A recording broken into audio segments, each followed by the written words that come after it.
I wanna take you for a ride. Slopes Game Room is a Patreon and YouTube member funded show, so before going ahead, thank you to everyone that supports the show and helps me create content like this. If you do support the show, you will already know that you get exclusive access to all 5 of my Kick Scammer exclusive episodes, no matter what tier you choose, and within the next week you will be seeing my 6th exclusive episode. Thank you all so much for supporting the show regardless, but for now, let's get on with the video.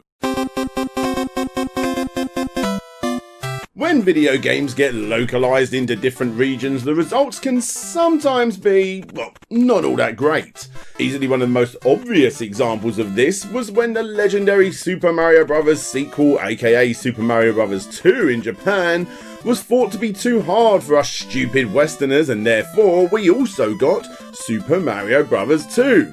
But for anyone out there that has been on YouTube for longer than 15 minutes will tell you this is indeed a sprite swap of another Japanese game called Doki Doki Panic.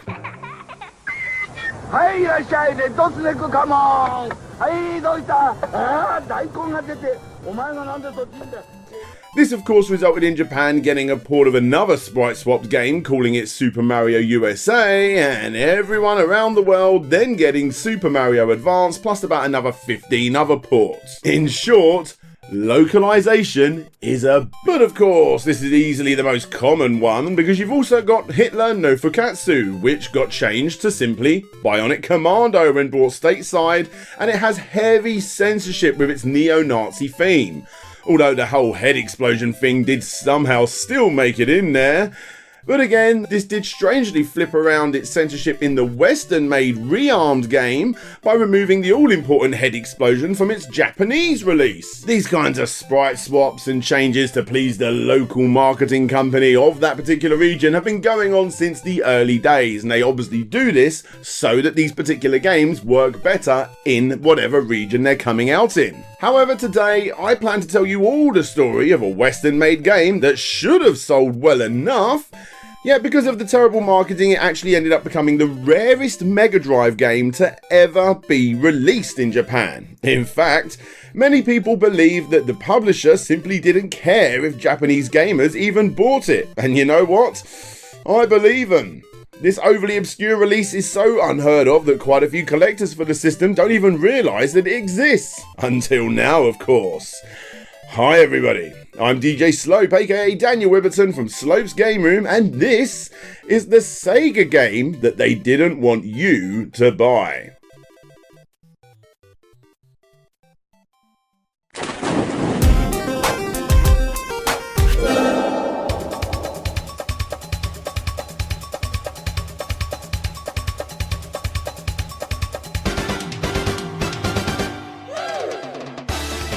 So, let's talk about rare Japanese Mega Drive games, shall we? You got Eliminator Down, the brutally hard 2D shooter last sold for $1,251 on eBay. You've got things like Alien Soldier, the brutally hard 2D run and gun game that last sold for $400 on eBay. And you got a whole heap of other games that are without a doubt a tad too expensive for my taste.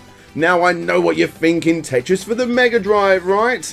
Well, I'm not including that on this list because we have discussed it in the past. That game was actually pulled from shelves probably before it even hit the shelves, and it's believed only about 10 copies actually exist. In other words, you ain't ever gonna get hold of it because it kind of never officially got released before the Mega Drive Mini, of course. So if we are going to get more specific, the number 1 spot for the rarest officially released Japanese Mega Drive game actually goes to the Ooze.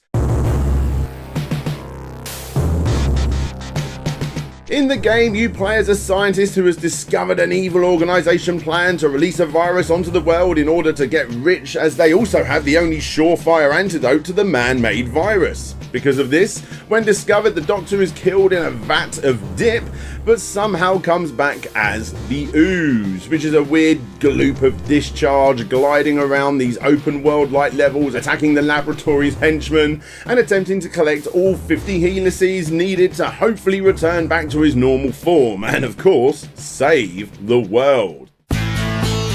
The game oozes Western charm with its Nickelodeon gross comic book art style and Howard Drossing musical score, more well known for that one game that you never get past the first level in.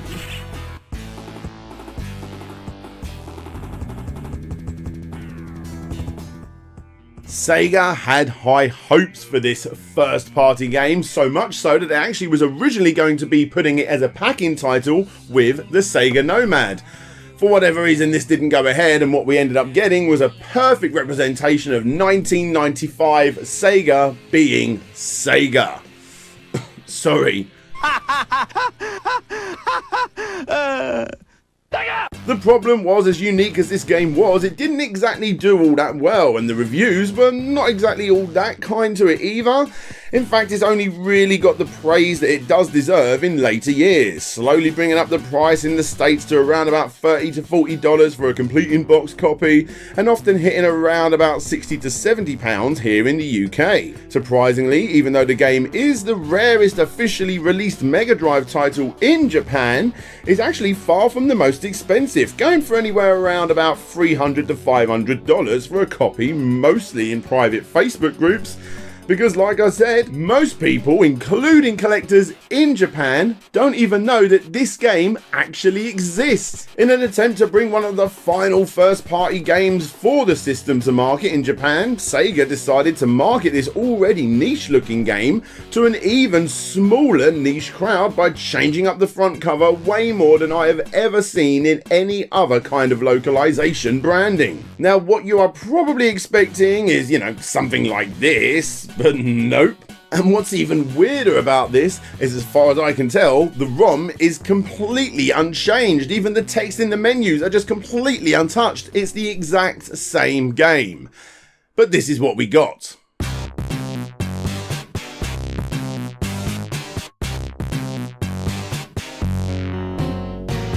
Yep, this is the cover for the Japanese release of the Ooze. Now, the reason for this was that SEGA of Japan was struggling with the Mega Drive. The SEGA Saturn had already been out and had been for a good half a year or so, and the PlayStation would be dropping within a couple of months. SEGA had always marketed itself as the big boys game console when compared to Nintendo, and this was yet another example of them doing that.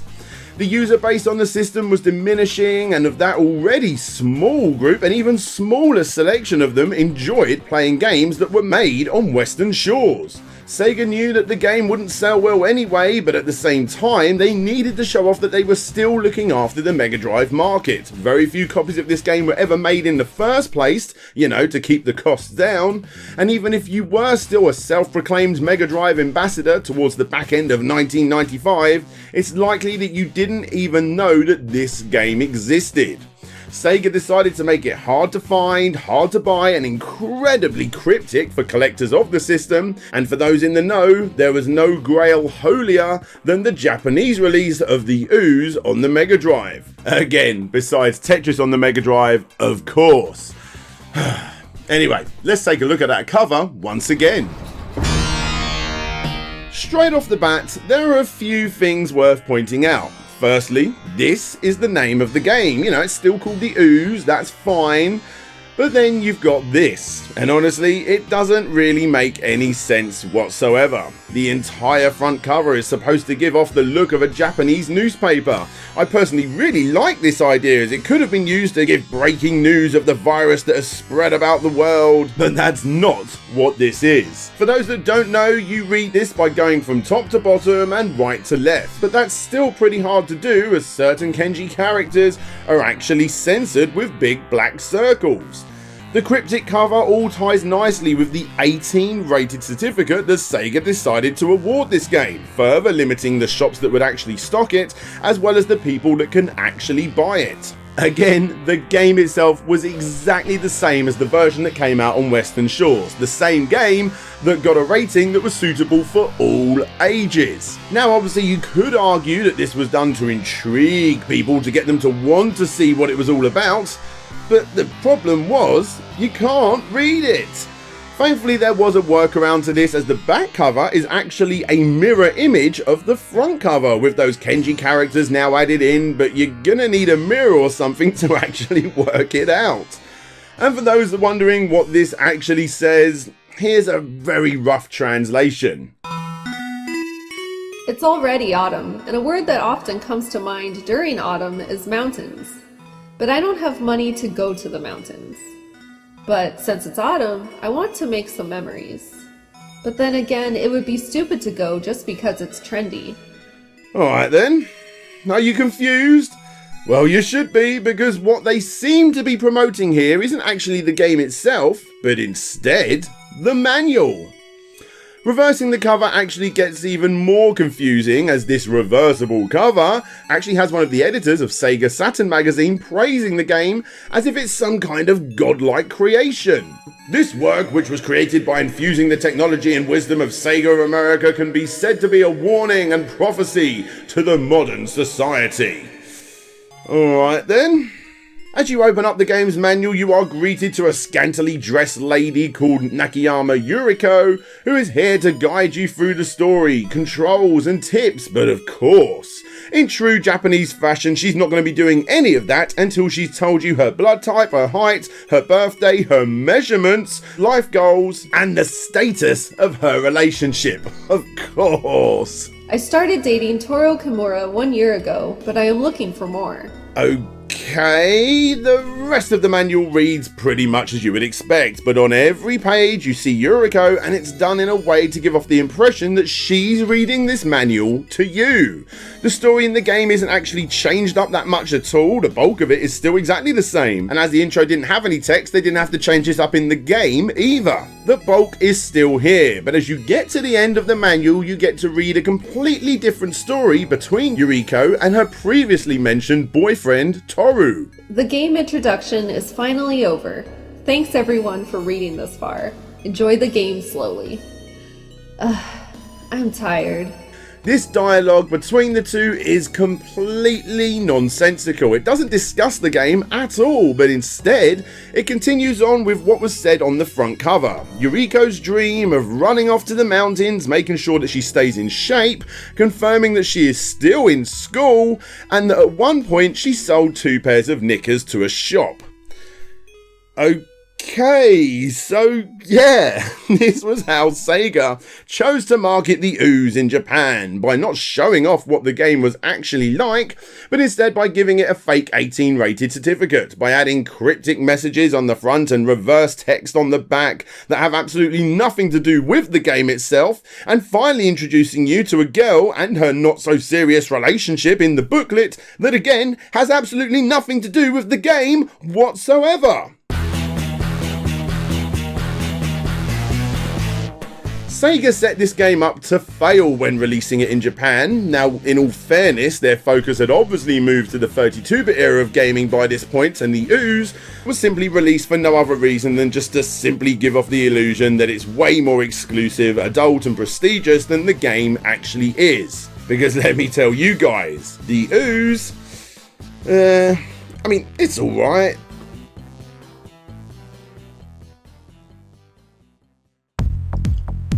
Hey there guys, thanks for checking out the video. Yes, this is my... Hey there guys. Hey there guys. Thanks for checking out the video. It's the part of the video, as usual, that we like to give a massive shout out to all of the Patreons and YouTube members that support the show every single month to be able to let me make videos like these. And if you guys want to support them, there will be obviously links down below. Thank you all for supporting and commenting on, liking, and all of that good stuff. So anyway, let's get back to those Patrons and YouTube members with an extra big shout out going to Aaron Gorman, Adam Lefty Taylor, Andrew Dalton, Andrew Ward, Anthony Estrada, Arista, Aidan Wolf, Ben Jackson, Benjamin Guy, Big Rico, Bram Perez, Brandon Gold, C64 Television, Cheshire One, Christopher Rottweiler, Conrad Constantine, Cramilla, Dan Petit, David Yaron, Dina81, Dr. J, Expert in Moonology, Elf Daughter Crafts, Game Apologist, Gary Pinkett, Hut, Intrigued Gaming, Jabba Al Aiden, Jacob P, aka Avalon James, Jeff Ladd, Jeff Mianowski, Jeremy Rodriguez, Jonathan Haywood, Kevin King, Kinglink Reviews, Lucas Softel, Lipped, Man of God 9000, Marcus Kingimo Cut Tyndall, Mike Martin, Mr. Golden, Mr. T, Nicholas Bertner, Nick Pollard, Nightwheel, Papa Zane, Petty Mew, Pretendo64, Pretty with Horns, RetroReversing.com, Retro to Next Gen, aka Lou, Richard Alderjic, Richard Carter, aka Fantastic Dizzy, RL Sloan Friendly, competition at audible.com, Rocket Plod, Ronnie Method SSWB, Rovan Army, Ryan Holt, Sashi Dog, Samuel Nilsson, Shadow Dragon, Shadow Dial, Solix Captor, Stephen, Taylor Rainwater, That Gamer, The Cunning Linguist, The Shaded J, Tim Labonte, Tim Lunn, Shransrights, Toddpool Float G, Vike Echo, Wobbles and Bean, The Wonder Ducks, and Ye Old Hamburglar. Yeah, I've mixed up the complete way they were all ordered just to throw myself off for no other reason than just to see how hard that would be. Turns out very hard. Yes, guys, all of these people that you're seeing on the screen do support the show every single month. So please, please, please, if you guys want to support the show and see more exclusive stuff like all those exclusive Kick Scammer episodes, including the upcoming one, then yes, those links will be down below, and honestly, I can't thank you guys enough for supporting the show. Anyway, DJ Slope signing out, and hopefully I'll see you all next time. Bye bye.